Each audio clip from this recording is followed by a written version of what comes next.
welcome back to the Creative Corner for another Stitches and Stories. And we are going to finish off our blanket for Bagheera, a cat, today, and review Rainbow Rowell's Landline.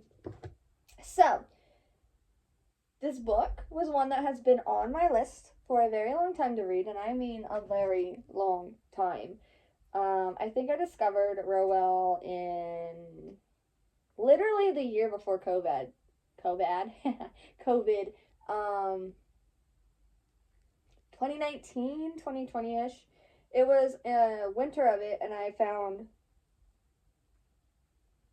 I'm trying to think of how much I need. I found the Simon Snow series and the fangirl book, and I got hooked on her there. And then I found out she was a Nebraskan author, which was even better. And so, hey, what am I going to do but binge? And so I found this book, Landline, by her, and it's just been sitting on my shelf forever because over the last few years I've stopped reading hard copies. It's simply because I don't want to look at the pages. Like, it's simply because, first of all, it hurts for me now to hold a book open for too long, okay, like that. But I also really like to diamond paint and knit and stuff, and there's only so many hours in the day, and so I will use Kindle books, and I'll set my Kindle on accessibility where it'll read it to me, and even if it's not an audiobook, and then I will read my books that way. Now, that does mean that usually in my reviews you won't see me comment on grammar and stuff because I'm solely listening to the book for the story. I'm not reading it. I can't tell you if there's anything grammatically wrong, really, because I'm not looking at the pages, all right? And you can't trust Siri or Alexis or whatever is reading to you to pronounce things correctly, like the word abs. Okay, my phone and my Kindle both can't pronounce that word. They are different AIs, all right? But they both, instead of saying the word abs, they will spell it out. ABS, ABS, ABS. Okay, and sometimes instead of, if a sentence starts with I, instead of saying I, they say capital I. It's a little weird. So you can't really trust them. But it works. What did I do? Oh, I see what I did. There's a knot there, right? That's going to be a problem. So I'd been switching to Kindle, so I did get this book, Landline, on Kindle, but I hadn't read it yet, and part of it was because I recommended Rainbow Rowell to my sister, and my sister is a younger individual than me. She is still in her 20s, and I mean pretty early 20s. She is 10 years younger than me, so she is 23, all right?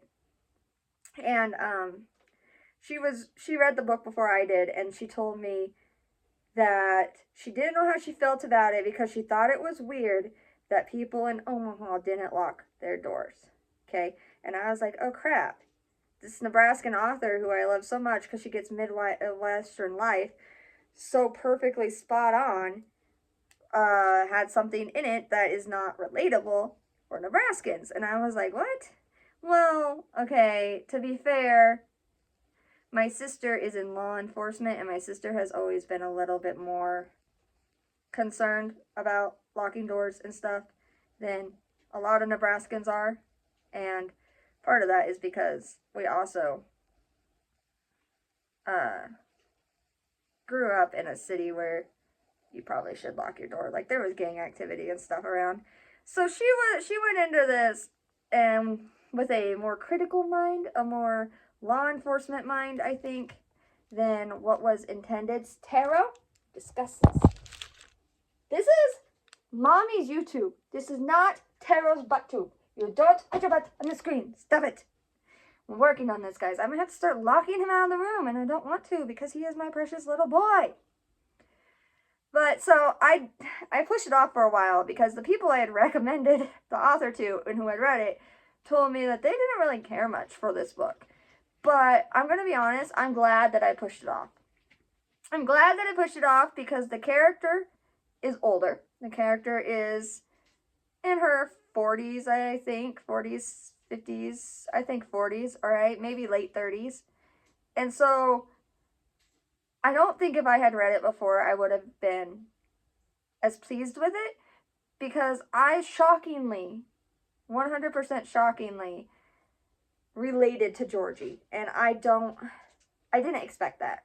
I didn't go in thinking that this was going to be a character that I related to, since she was a mom and she was married and she lives in freaking California, and her husband's the one that's from Nebraska. And I was like, this is just not going to be as relatable to me as Rowell's other stories.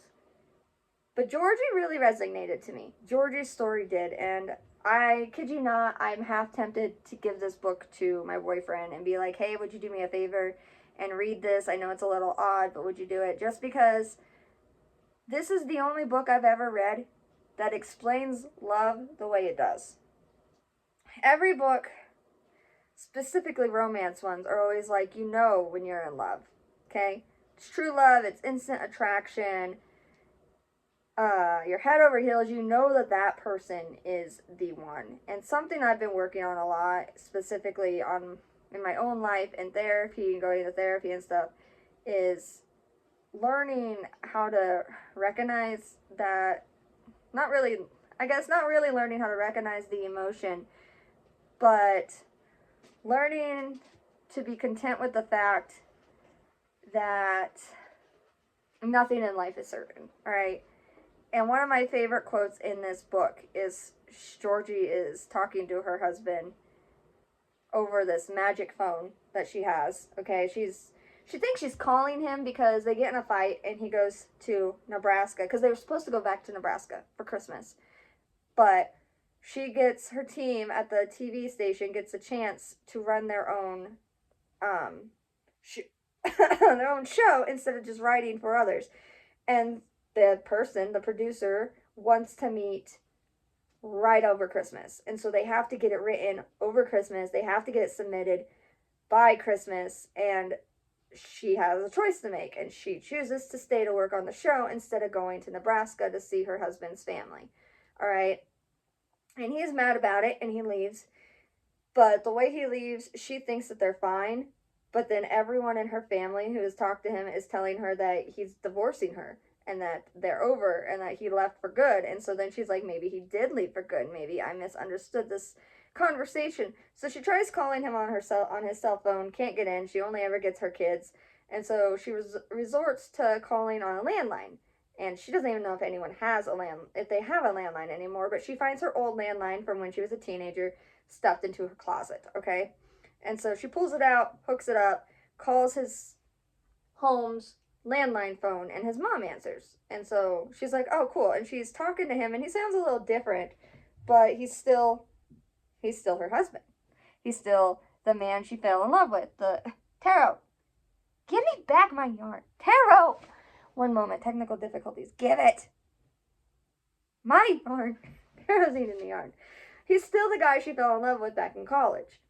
And so she's talking to him, and then she has this conversation, and suddenly his dad is on the phone, and it freaks her out because his dad is dead. He died.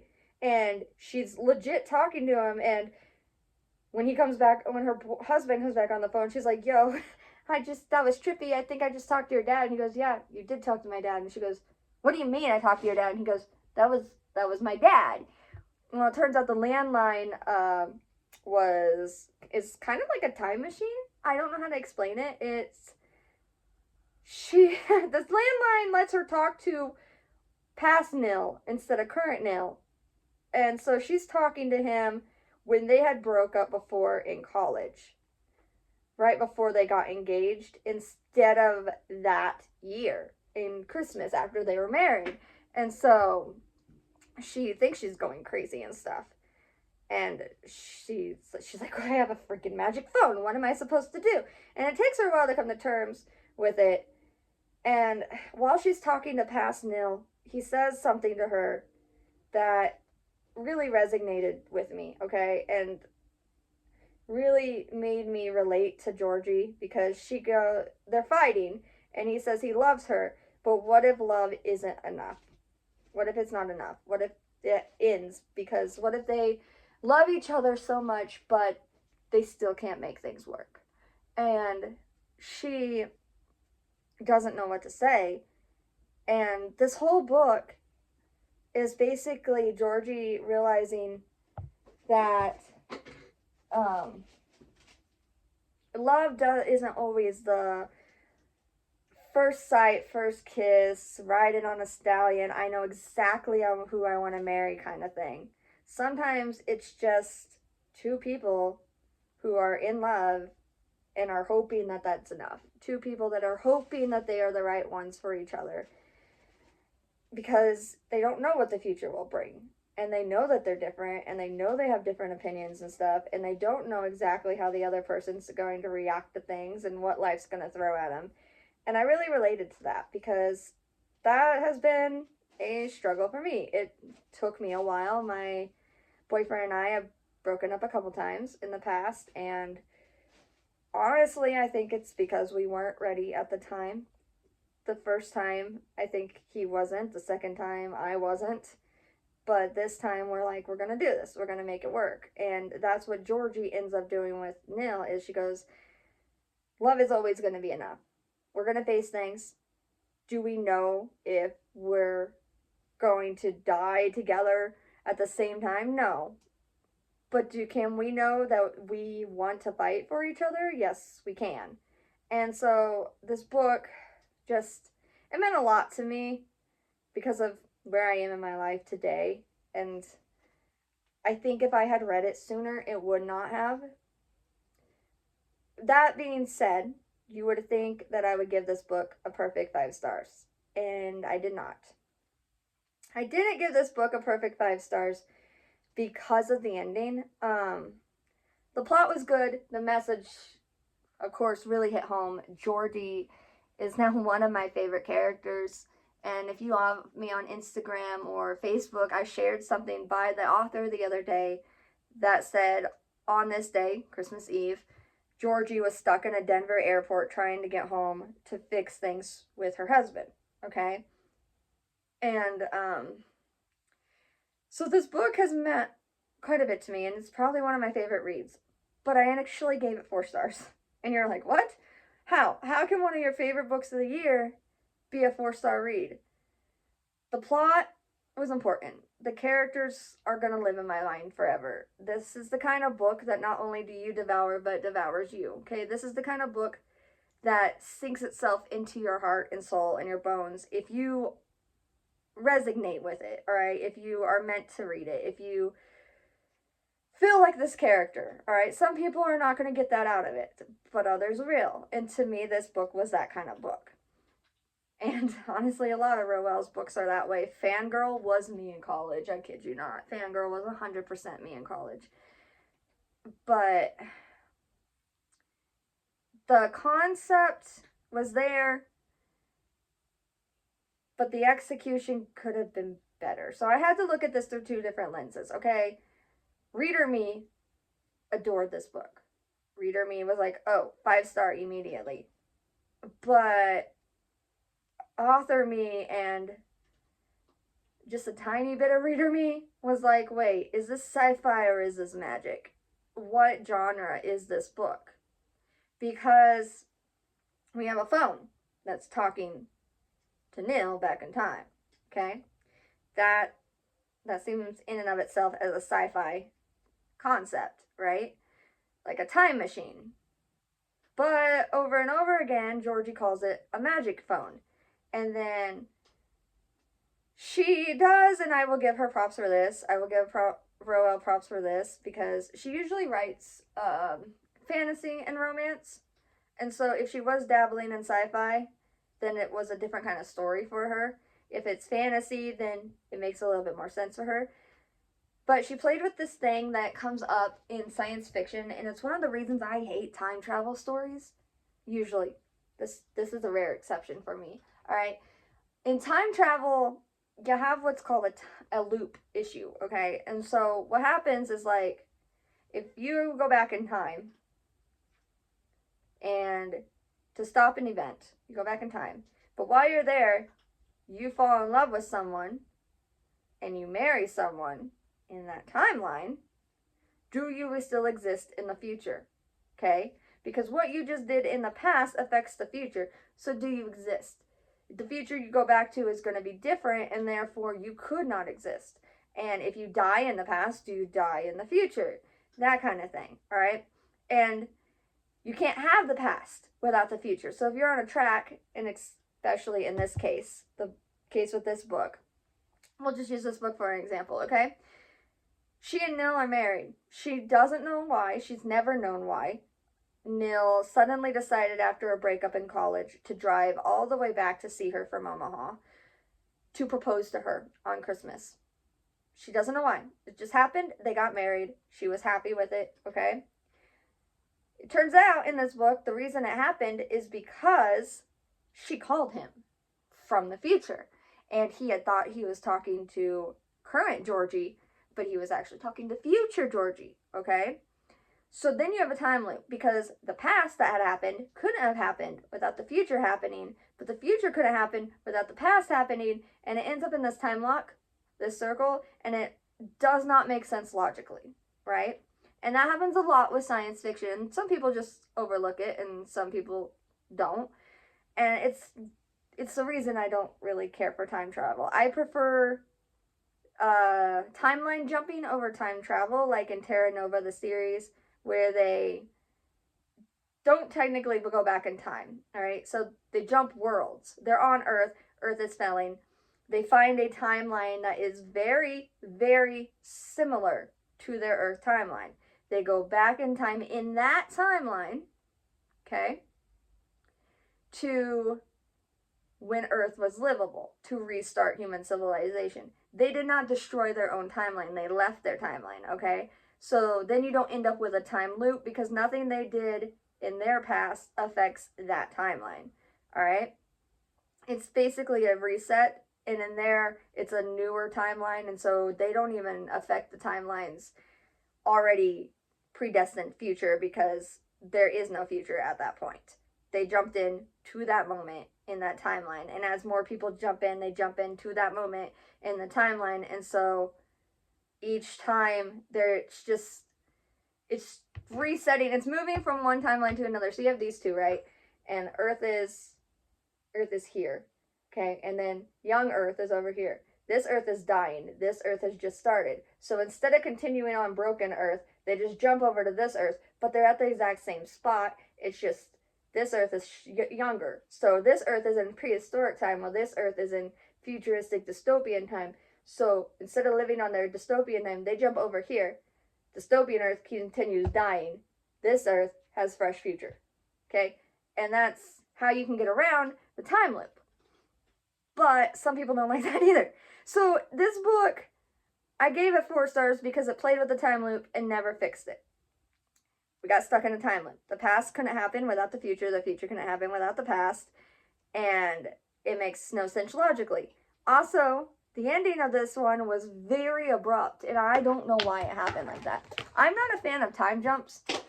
I've talked about that before on my TikTok channel, that I don't like it when I'm reading a romance book and they decide that they like each other, and then there's a 3 years later, this couple's married with 4 kids, yada, yada, yada. I hate that. Okay? Don't tell me the future of the stories. Half of the fun for me is thinking up the story afterwards, all right? What I'm going to do here to the blanket is not how you actually finish a blanket, so do not take this hard, okay? I'll talk about that later. But anyway, so, I gave it a lower rating simply because, A, of the time loop, and B, she didn't end it well. Georgia gets home after all this mess. And I mean home, like, back to Omaha. She goes to Omaha after all this mess, all right? And she talks to Neil, and they kiss, but there's no actual resolution. She doesn't actually have a full-blown conversation about what has happened or anything. It just ends, all right? It's almost like a "and they lived happily ever after" moment without the "and they lived happily ever after." It's more like Cinderella married Prince Charming. That's it. They went to the wedding, and the stepmothers danced in hot shoes. Okay, cool. What next? It leaves it open like there should have been more, is what I'm saying. So I did give it 4 stars.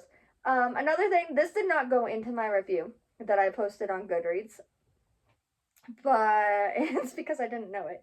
Like I said, I let my Kindle read it to me, and so I wasn't looking at the pages. And I actually had this one in audiobook, not just in Kindle. And so I was listening to the audiobook copy of it on Libby.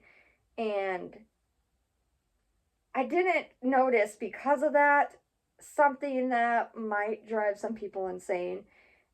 And it might have drove me insane, I'm going to be honest, if I read the book, because now that I noticed it, it kind of pisses me off. So in the hard copy of this book, and I'm assuming they did it on purpose, but maybe they didn't, every single chapter heading is tilted. Every single one. I'm not OCD, but it drives me nuts because all the other words are straight, and then you have like the long ones, and the long ones look insanely weird. See, like this is a normal chapter heading, and it's tilted, right? That's chapter 18. But then you get to these ones that say extra on them. I like this one, Tuesday, Christmas Eve. That just looks wonky. That looks like a misprint. That doesn't look like a purposeful thing. And so I don't know if it was a misprint or if that was just a formatting decision on their part, in which case I don't know why you would ever make that formatting decision. But had I known about that and had I read it in paperback, maybe that would have gone into my review and maybe it would have made it a solid 4 stars.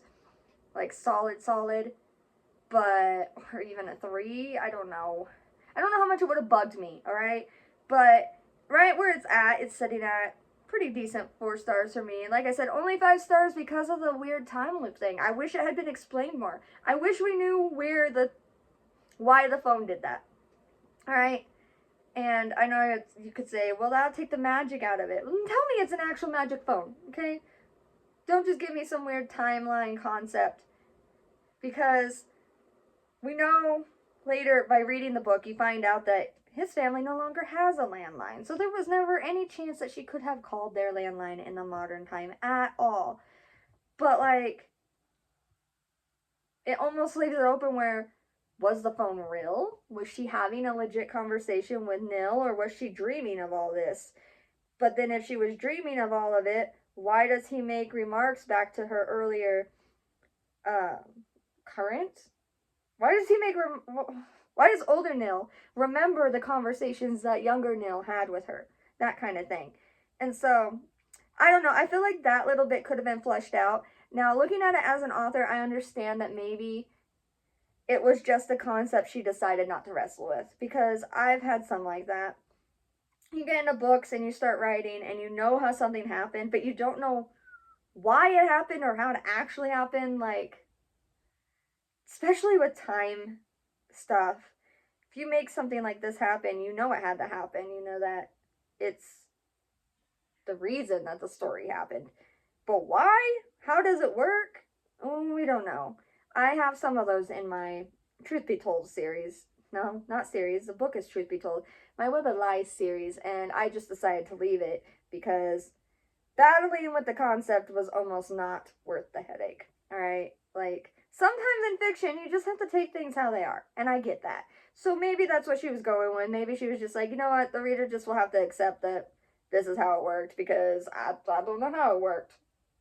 Okay, it's a magic, possibly science fiction related telephone from the 80s/90s era. Okay, it can do what it wants. Okay, the yellow rotary phone is its own thing. It can do whatever it wants, alright? And so maybe she just looked at it as that way. Either way, I do recommend this book for older readers. Technically, Rowell writes young adult. This book, I feel like, hits different if you're an adult. I don't think a 16-year-old or a 19-year-old or even a 20-year-old will get some of the concepts and some of the life stuff in here like an adult would, just because Georgie's marriage is falling apart because she's focused on her own individual goals. Okay, she's focused on her career and what she herself as a person wants to accomplish in life, all right? And she's never really taken into account her husband's goals. Like, he's always just set his goals to the side to accommodate her own. And so she has to learn that career isn't everything, and that she and him need to work better on that, because they have kids, they have a marriage, and they love each other. But he postponed so many things that he wanted to do and ended up not doing them because she had better opportunities. So then she has to wrestle with the fact that, in a sense, she stopped him from living his best life. Okay? And that's something that I feel like adults would understand better, because when you're an adult, career is a pressure. Running your career, living your life, hitting those goals because you have this biological clock ticking down that you want to accomplish everything in before you die is a thing. And sometimes you can lose track of the people around you. And it's hard. It's easy to get into a selfish me kind of mindset when you're focusing on what you want to do in life and what your career is. But when you have a partner, you should be working together and teaming up to accomplish both of your goals. And so something she learns is that she needs to take a step back from her career and her goals. And yes, she can still pursue them. Yes, she can still try to have a TV show, but that TV show and her old friendship from college that makes her husband uncomfortable, but she has always told him just to deal with because he was her best friend forever, is not as important as her relationship. She has to make choices, and she ends up having to say, yo, Seth, her friend, you know I love you. You've been my friend for ages. But Neil is my husband. Neil is the one I'm married to. Neil is the one that matters. And it's hard. It's hard to make those choices in life. It's hard to pick and choose. And yeah, I think that teens can get some from it. But I think the story itself, because the character is so mature and so much older, hits different if you're an adult. And so I'm happy that I waited and read this until I'm in the position that I am now, because had I read this book 2 years ago, it would not have hit this way. 2 years ago, I was concerned with, where am I going in life? I want to be a writer, so I need to get into the newspaper business. I don't want to leave family, so I can't move to Kansas. And I was in this whole, I need to focus on my dreams. But your dreams change as you get older, and once you fall in love, your dreams shift from being career-based to being person-based. And so sometimes you have to make sacrifices, and it can't just be one person making sacrifices, because that person will get so burnt out, and as stress and pressure gets on them, they will start losing their light that you fell in love with to begin with. And so, yeah, this book, I think, is intended for older audiences, even though it's not explicit and there isn't anything in it that anyone under 18 shouldn't read. I still think that it just hits different as an adult. So this is a solid 4 stars for me, just because of all those points that I made. But yeah, definitely pick it up. And I mean, I'm never going to read this paperback copy again. I actually think I could pick up the audiobook again. I really enjoyed it. It took me a while to get through because it's a heavy story. It really kind of is once you think about it.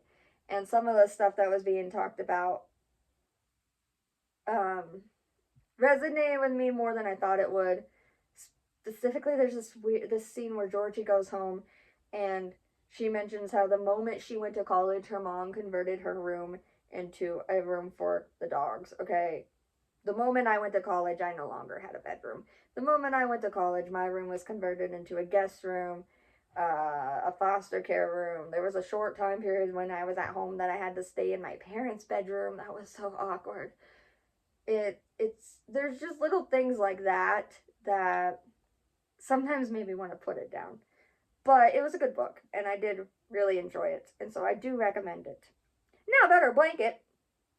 Our blanket's almost done. I'm not finishing this blanket correctly. when you cast off on a knitting project, specifically things like blankets and scarves, you're actually supposed to use a crochet-like pattern to get it off the needle and to make the edge look very nice. I'm not doing that. Okay, I'm kind of lazy when it comes to the casting off. And so I'm using a whip stitch to sew up this edge. Yeah, don't come at me, other knitters, alright? I know basic knitting stuff. Everything I do comes with the basic knitting stitches. I am working on getting better. And for Christmas, I got a crochet kit that is supposed to teach me how to crochet. And it comes with these 6 different animals that I can crochet. And so I am going to learn how to crochet. And then once I learn how to crochet, I can actually fully do a cast off correctly.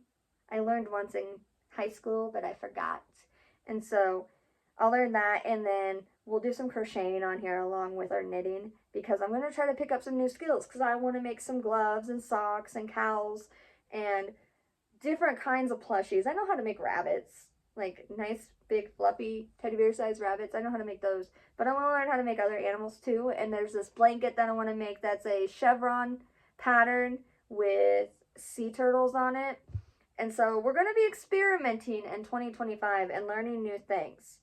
That being said, if you would like to, I'm thinking of posting, as I learn things, tutorials on here on how to do things. And I'll even do these basic ones that like I do with the whip stitch. So if you don't want to crochet the end and you just want a really simple, easy, no hassle kind of way to finish off a project, okay, you can. And so if you want tutorials, let me know, because I totally will do it. I got no problem doing it. I had one person once, well, I've had a couple people who want to learn how to knit, and I actually did teach one person how to knit, who was in college. I taught her how to knit. But I've had a couple other people who have asked me if I would teach them, but they're internet friends, and teaching over the internet can be a little difficult. And so I thought if I made tutorial videos and tell you what kind of tools you need, then you can always go get the tools you want, pick and choose videos, and you can do it that way. So if that's something you're interested in, let me know below in the comments, because I would totally like to do that for you guys. But we only have like 6 viewers on here right now, and I don't really want to give you a ton of content that's different from our usual stuff if you're not going to watch it, because I'm still trying to build a following, because it's hard. It is freaking hard to build a following on platforms. And so, yeah, that's where I'm at with that. So I'm going to trim off some of the excess things on here, because this is a scrap blanket, and so it is just all these extra scrap pieces. And then this blanket is a pet blanket, so it's smaller, and it's going to get shipped off to my boyfriend for his cat. As you can see, I did drop a stitch here. I might go in and fix it. Might be in the keyword, considering that it's for a cat, and cats tear up blankets, especially if they're not declawed, and I don't think he is, but he might be. They tear up blankets. Like, Taro has one, and I'm going to have to make him a new one in a couple months, even though I just finished his, because he needs it. It makes biscuits, and his little tiny claws cut the stitches, which then unravels it. And so anyway, I'm going to get this one done, and then in our next video, I'm working on a new pattern. And I've already started it, but I'm working on a new pattern for an ear warmer kind of thing. It's a headband.